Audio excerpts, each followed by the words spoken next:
How are you doing? And welcome to another unboxing. This time here I have the Cube iwork12, which is basically just like the Cube i9, only this is a cheaper version of it because instead of a Core M, we have an Atom X5Z8300, still have 4GB of RAM, and a 64GB eMMC. This is also a dual boot Model 2, something that the Cube i9 doesn't have, but it retains everything else. It's got the wireless in, it has the same design, and the kickstand as well. So let's have a look now at what is in the box. So I got this one here from gearbest.com and it's a little pricey. It was around about 270 US, which I think is slightly overpriced really for what it is, but you do get the kickstand and the nice design, but if you factor in the type cover as well, it's starting to get quite pricey. Alright, so I just pulled the box out of the packaging that Gearbest used, and actually it was really well packed up, very solid box, and they put bubble wrap all around it. And looks exactly like the box of the Cube i7 stylus and the Cube i9. They're using the same packaging here, and you can see on the side here that when the order was actually processed was on the 14th of May, so it's taken a little while, but here we have the tablet. You can see it's in white now, so not the black front and the blue rear. It's actually silver and white. So they've changed the color scheme a little bit there, just trying to make it look a little different. So in this side box here, we just have all the accessories. Some user manual there. Quality control pass, that's good to see. VIP card, and here is the charger, which is a USB charger. We don't have DC charging like the Cube i9 here, and they've also included a small little OTG adapter there, so that's giving us a full-size USB port from the micro USB port, but it does have a USB 3 port on the actual tablet itself.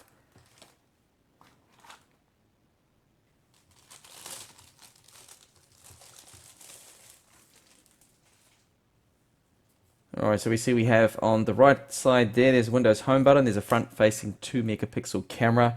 This is identical again to the Cube i9. On the bottom is where the Pogo port connector is for the type cover style keyboard.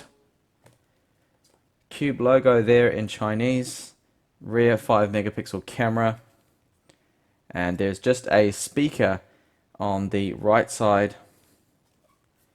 And here is the USB 3 port, micro SD, micro HDMI out, and micro USB there for charging, and you can also use that for data, it seems, since they have included the adapter there for it. So this is the kickstand. That's the first position there, and the second position like so.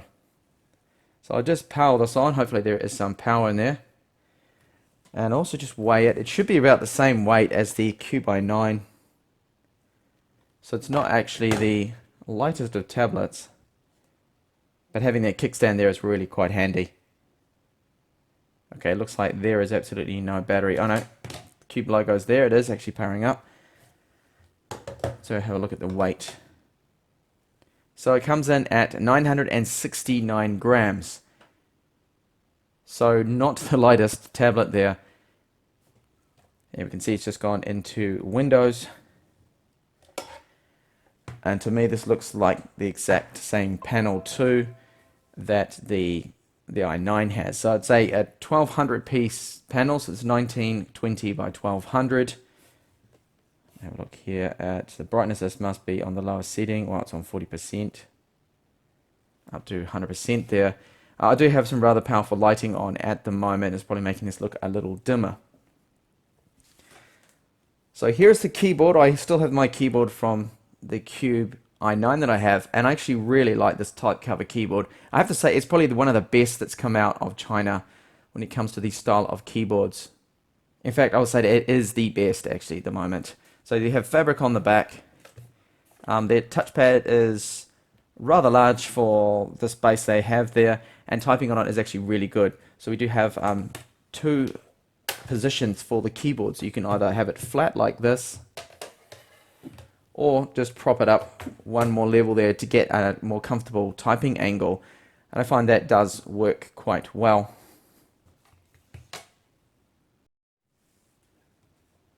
So I'll have a look here in the device manager, and we'll see what hardware we have on board.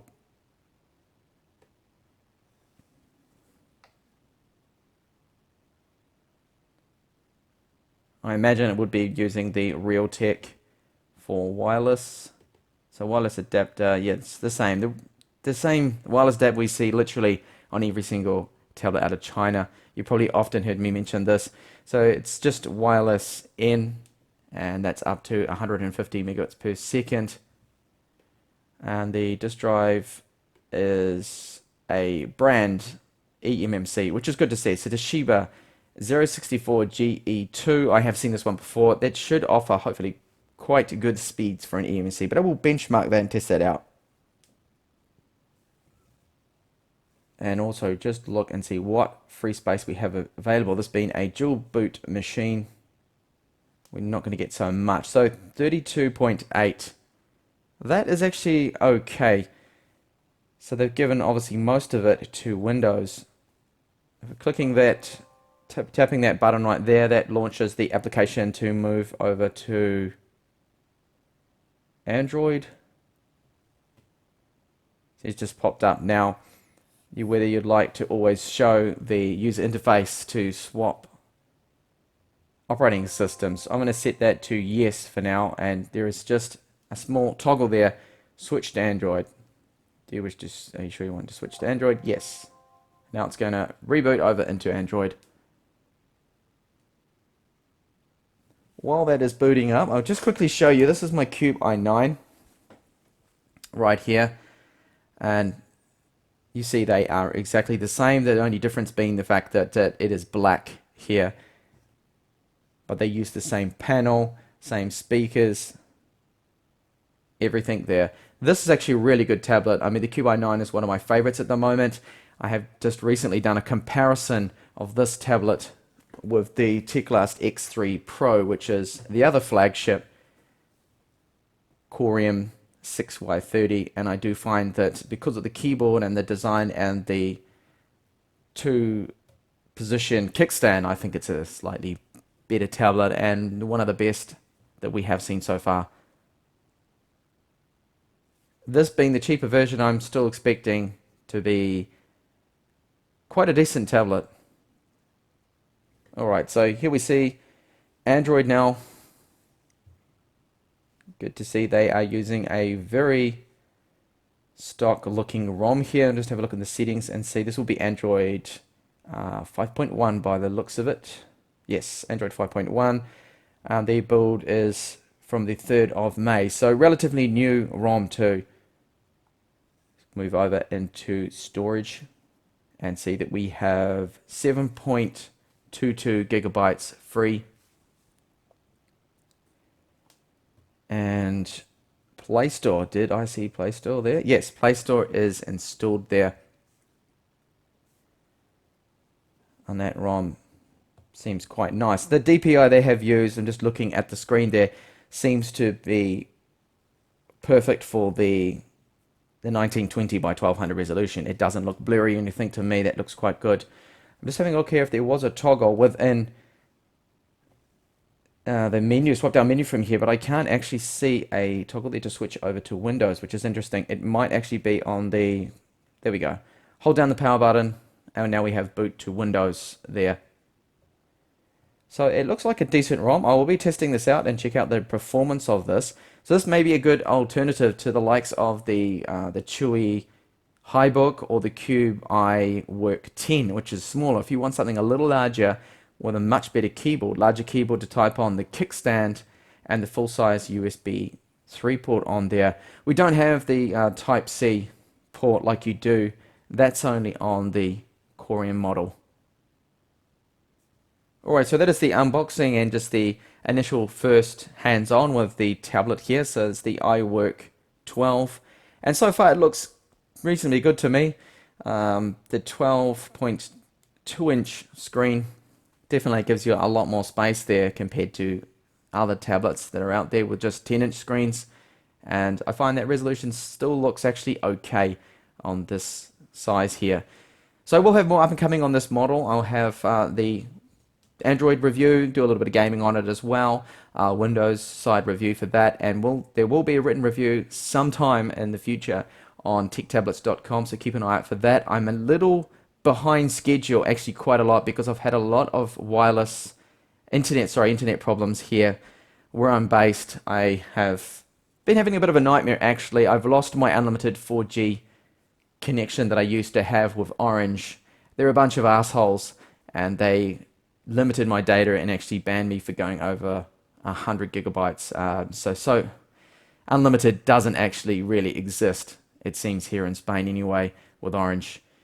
So I'm fighting with that at the moment to try and get a decent connection sorted out, but don't worry that I'm not going to be going anywhere. If you do see a delay with videos and things, it's just because I'm having a lot of problems actually just downloading the games and applications and things to test in my benchmarks and videos I do. Thank you for watching this video, and hopefully I'll see you soon.